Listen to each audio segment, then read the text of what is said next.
Hi guys, Aaron here and welcome to the workshop. Today it's back to one of my usual subjects, so that's drivetrain maintenance and chain lubrication. And today I'll be reviewing the Ceramicspeed UFO drip. Now I have already posted about this when it came out. Basically it was quite fresh, but now I've been using it quite a lot. I've got a whole empty bottle here. I've used it on my bikes and customer bikes. So now I have some more info on it. So where did I actually use it? Well, I have to say my primary lubricant, as you may know, is Molten speed wax, because that's just the best thing out there. But sometimes it's a little bit inconvenient, and namely when we're talking about off-road riding. Now I'm not saying it's not good off-road, because it's still the best lubricant off-road. The problem with it is the way you use it and apply it. Of course I have on my road bike and time trial bike, I usually ride in the dry in pretty clean conditions. So basically I can run up to a week worth of riding on my Molten speed wax chain, because I don't need to wash the bike afterwards.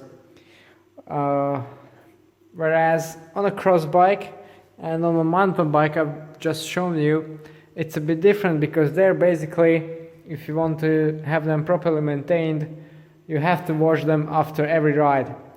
And if you wash them every ride, then, well, with washing of course you're stripping the chain off the Molten speed wax, so it's not very good. Of course you could remove the chain, but when you're riding in dirty conditions it gets dirty as well, so you won't put it back on a clean bike. So that's where I started using the Ceramicspeed UFO drip as a bit of a top-up. So I have actually never used it on a road bike and a time trial bike, because, well, if the wax wears off the chain, I just put on another one. I have 3 chains, I think, for the road bike and 3 for the time trial bike, and I have 2 for the cross bike, although I wasn't switching now, and 2 for the mountain bike, where actually I haven't switched just yet, not a single time, because of using Ceramicspeed UFO drip. So what do I actually do? Of course, all of my chains start their life being coated with Molten speed wax. That's just the best thing there is. And after, well, the good thing about that is, of course, you get a full penetration in the wax, and afterwards you can use the Ceramicspeed stuff as a convenient top-up after washing your bike, because, well, if you wash your chain out with a hose with some cleaner, you don't need degreaser, of course, because it's not attracting too much dirt and oil in it.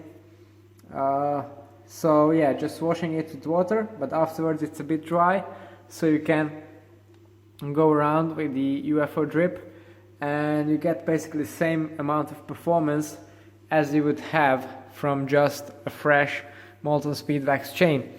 So I've used this to very good effect, as I said, on these 2 off-road bikes. Now, yeah, it's pretty convenient. You can see this one, I've just coated it. Now it needs to dry. It needs a couple of hours to dry completely. One downside is, of course, if you don't let it dry, it just flies off and it won't work. Then you've got basically zero effect from it. As you can see on my cassette, it's completely clean, just like Molten speed wax. Where you're applying it, in here I use it in the bottom cog. There you do get a bit of wax buildup, but nothing like with the squirt lube, for example. That's another good lube, but the problem with that is if you use it in dry conditions, it just keeps piling on, and eventually it does quite a bit of clogging. As you can see, it's not happening here, it's not happening at the jockey wheels, not really happening at the chainring either. So in this sense, the UFO drip is much better and much more in line with Molten Speed Wax, which is a great thing to have. As for the performance itself, according to Friction Facts tests, that's very close to Molten Speed Wax. You're not really losing out there. And shifting wise, you get low friction, so the shifting is good. And noise wise, well, it's noisy just like any Vox chain. It's not going to be silent. You can definitely hear that contact on there. It's the same with Molten Speed Wax. It's pretty much the same with Squirt Loop. That's just one downside, because of course you have a dry lubricant, so there's no dampening in there, which is a good thing because of reduced friction, but it doesn't dampen the noise. But yeah, this is something you need to be aware of and to know that it's not a problem inherently. So yeah, overall I'm very satisfied with how the UFO drip turned out. At times it's a bit tricky to apply because it's very liquid, so you need to be careful. In the first couple of applications I wasted quite a bit because, well, I was not very careful with it. It's super liquid, just like water. So yeah, you need to be a bit careful.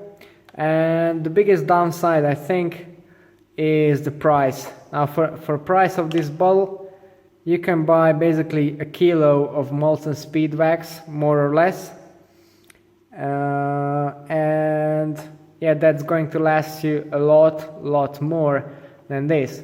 Of course, if you use it sparingly and cautiously, then yeah, it can top up your chain a lot, but still it's quite an expensive solution. But you do get what you pay for, because yeah, the friction is very low, the cleanliness is extremely good, and yeah, overall the performance, I can really rate that very highly, being a drivetrain geek more or less. So yeah, if you use Molten Speed Wax and sometimes you just do want a bailout for a quick top up without revoxing your chain again, then the UFO drip is definitely a good solution. So yeah, I think that's pretty much it from my experiences. If you want to know more about my bikes and how they are set up for different disciplines, then don't forget to tune into the channel and subscribe. It's all for today. Thanks for watching and see you next time.